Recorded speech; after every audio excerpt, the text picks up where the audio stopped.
বিসমিল্লাহির রহমানির রহিম। পরম করুণাময় ও অসীম দয়ালু আল্লাহর নামে শুরু করছি। আসসালামু আলাইকুম ওয়া রাহমাতুল্লাহি ওয়া বারাকাতুহু। আশা করি আপনারা সবাই সুস্থ ও নিরাপদে আছেন। সম্মানিত ভাই ও আমার বোনেরা, আজ আমি আপনাদের মাঝে এমন একটি জিকিরে আমলের কথা বলবো। আপনারা যদি এই মহিমান্বিত রমজান মাসে রাতে ঘুমানোর আগে এই জিকিরে আমলটি করেন, চোখের পলকে ধনী হবেন ইনশাআল্লাহ। রাতে ঘুমানোর আগে বলতে এশার নামাজের পর করতে হবে। ভাই ও আমার বোনেরা, সবচেয়ে আসল কথা হলো এই জিকিরে আমলটি করার পর মহান আল্লাহর কাছে যত কঠিন কিছু চান না কেন, রহিম রহমান আল্লাহ আপনাদেরকে তাই দিবেন। সুবহানাল্লাহ, সুবহানাল্লাহ। ভাই ও আমার বোনেরা, আজকের জিকিরে আমলটি যদি আপনারা এই মহিমান্বিত রমজান মাসে করেন, আপনাদের অভাব অনটন দূর করবেন রহিম রহমান আল্লাহ। কেননা আল্লাহ অভাবহীন, দয়াময় ও সর্বশক্তিমান। আজকের ছোট্ট জিকিরের আমলটি আমরা সবাই জানি, কিন্তু এই জিকিরের শব্দ কিভাবে সহি নিয়মে জিকির করতে হবে হয়তো আমরা সবাই জানি না। ভাই ও আমার বোনেরা, আজকের আলোচনায় সেটা জানার চেষ্টা করব। রহিম রহমান আল্লাহ যদি আমাদেরকে তৌফিক দান করেন, আপনাদের প্রতি অনুরোধ থাকবে কার্যকর জিকিরের আমলটি করার উদ্দেশ্যে পুরো ভিডিও মনোযোগে শুনবেন এবং দেখবেন। মুমিন ভাই ও আমার বোনেরা, আমাদের কিছু সময় বা কিছু মুহূর্তে এমন কিছু সমস্যার সম্মুখীন হই যে আমাদের দেওয়ালে পিঠ ঠেকে যায়। আমাদের এই কঠিন বিপদের সময়, টাকা পয়সার অভাবের সময় অবশ্যই আমাদের আল্লাহর কাছে নির্ভরশীল হতে হয়। কেননা আল্লাহ এমন এক ইলাহ যার কোনো অভাব নেই। আমাদের এই বিপদের সময়, আমাদের অভাবের সময়, আমাদের বালা মুসিবতের সময়, আমাদের সংকটের সময়, এমনকি রাতারাতি ধনী হওয়ার জন্য আজকের জিকিরে আমলটি করব ইনশাআল্লাহ।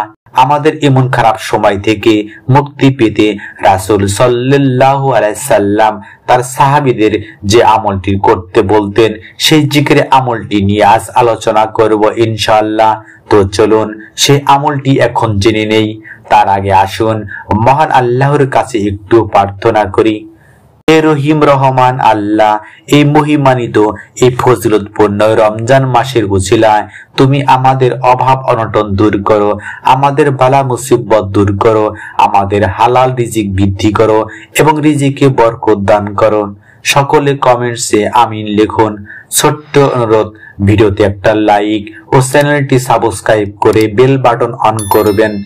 রাসূল সাল্লাল্লাহু আলাইহি সাল্লাম বলেছেন, যখন তোমরা বিপদে পড়বে, অভাব অনটনে পড়বে, এমনকি তোমাদের ধন সম্পদের প্রয়োজন হবে, তোমরা ইসমে আজমের জিকিরে আমল করবে। এখন আমরা জানবো ইসমে আজম কি। ইসমে আজম হলো মহান আল্লাহর গুণবাচক নাম। ইসমে আজম আমলের মাধ্যমে যদি কিছু চাওয়া হয়, তবে মহান আল্লাহ তার বান্দার সেই আমল কবুল করেন। সুবহানাল্লাহ, সুবহানাল্লাহ। আমরা সবাই জানি আল্লাহ তাআলার 99টি গুণবাচক নাম রয়েছে। সেই 99টি নামের আলাদা আলাদা আমলও রয়েছে। ভাই ও আমার বোনেরা, আমি আজকে আল্লাহর 99টি গুণবাচক নাম থেকে মাত্র একটি গুণবাচক নামের আমলের কথা বলবো। আপনারা যদি এশার নামাজের পর সহি নিয়মে আল্লাহর এই গুণবাচক নামটির জিকির করতে পারেন, ইনশাআল্লাহ আপনাদের দোয়া কবুল হবে। হাদিসে এসেছে, জিকির থেকে গাফেল হলে সৃষ্টির উপর আল্লাহর পক্ষ থেকে নানা বিপদ আপদ নাজিল হয়ে থাকে। যারা জিকির থেকে গাফেল হয়, তাদের দৃষ্টান্ত দিতে গিয়ে হাদিসে কুদসিতে আল্লাহ তাআলা বলেন, যে ব্যক্তি আল্লাহর জিকির করে এবং যে ব্যক্তি আল্লাহর জিকির করে না, তাদের দৃষ্টান্ত হলো জীবিত এবং মৃতর মতো। বুখারী শরীফের হাদিস, হাদিস নং 6407, সহিহ মুসলিম শরীফের হাদিস, হাদিস নং 779। এই সহিহ বুখারী শরীফের হাদিস এবং সহিহ মুসলিম শরীফের হাদিস থেকে আমরা জানতে পারলাম, আমরা বুঝতে পারলাম, যারা জিকির করে তারা জীবিত, অন্যদিকে যারা জিকির করে না তারা মৃত। আল্লাহ তাআলার স্মরণই হচ্ছে জিকির। তা হতে পারে নামাজ আদায়ের মাধ্যমে, হতে পারে তাসবিহ তাহলিলের মাধ্যমে, হতে পারে দান খয়রাতের মাধ্যমে। আল্লাহ তাআলাকে যে যেভাবে স্মরণ করবে আল্লাহ তাআলাও তার বান্দাকে সেভাবে স্মরণ করবে। পবিত্র কোরআনে মহান আল্লাহ বলেন, যারা ঈমান এনেছে এবং তাদের অন্তর আল্লাহর জিকির দ্বারা শান্তি লাভ করে, জেনে রাখো আল্লাহ জিকির দ্বারাই অন্তর সমূহ শান্তি পায়। সূরা রাত আয়াত 28। হাদিসে এসেছে, হযরত আবু হুরায়রা রাদিয়াল্লাহু আনহু হতে বর্ণিত, তিনি বলেন, রাসূল সাল্লাল্লাহু আলাইহি সাল্লাম বলেছেন, আল্লাহ তাআলা বলেন, বান্দা আমার ব্যাপারে যেমন ধারণা করবে তেমনি আমাকে পাবে। আমাকে যখন সে স্মরণ করে আমি তার সঙ্গে থাকি। সে যদি আমাকে তার অন্তরে স্মরণ করে তাহলে আমিও তাকে আমার অন্তরে স্মরণ করি। আর যদি সে আমাকে কোনো জনগোষ্ঠীর নিকট স্মরণ করে তাহলে আমি তাকে তার চেয়ে উত্তম জনগোষ্ঠীর নিকট স্মরণ করি। সে যদি আমার দিকে অর্ধ হাত এগিয়ে আসে তাহলে আমি আল্লাহ তার দিকে এক হাত এগিয়ে আসি। সুবহানাল্লাহ, সুবহানাল্লাহ। আর যদি সে এক হাত এগিয়ে আসে তাহলে আমি আল্লাহ তার দিকে হস্তদ্বয় প্রসারিত পরিমাণ এগিয়ে আসি। যদি সে আমার দিকে হেঁটে আসে তাহলে আমি আল্লাহ তার দিকে দ্রুত হেঁটে আসি। সহিহ বুখারী শরীফের হাদিস এবং সহিহ মুসলিম শরীফের হাদিস। এখন ভাই ও আমার বোনেরা, এখন আপনারা মনোযোগের সহিত জেনে নিন, রমজান মাসে এশার নামাজের পর যে শব্দ বাজে নামটি জিকির করলে মহান আল্লাহ আপনাদের উপর সন্তুষ্ট বা খুশি হয়ে চোখের পলকে ধনী করবেন, সেই আমলটি জেনে নিন।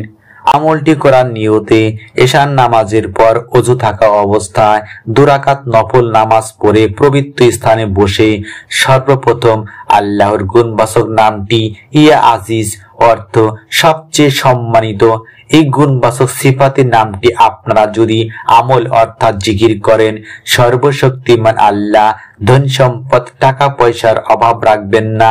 যে গুণবাচক সিফাতি নাম ইয়া আজিজ আপনারা যদি আমল করেন অর্থাৎ জিকির করেন, সর্বশক্তিমান আল্লাহ ধন সম্পদ টাকা পয়সার অভাব রাখবেন না। সুবহানাল্লাহ, সুবহানাল্লাহ। জিকির আমলটি করলে ইনশাআল্লাহ 40 দিনের মধ্যে আপনাদের সংসারে সংসম্পূর্ণতা আসবে ইনশাআল্লাহ। এই নামটি অর্থাৎ ইয়া আজিজ, ইয়া আজিজ, ইয়া আজিজ এভাবে আপনারা 101 বার জিকির করবেন।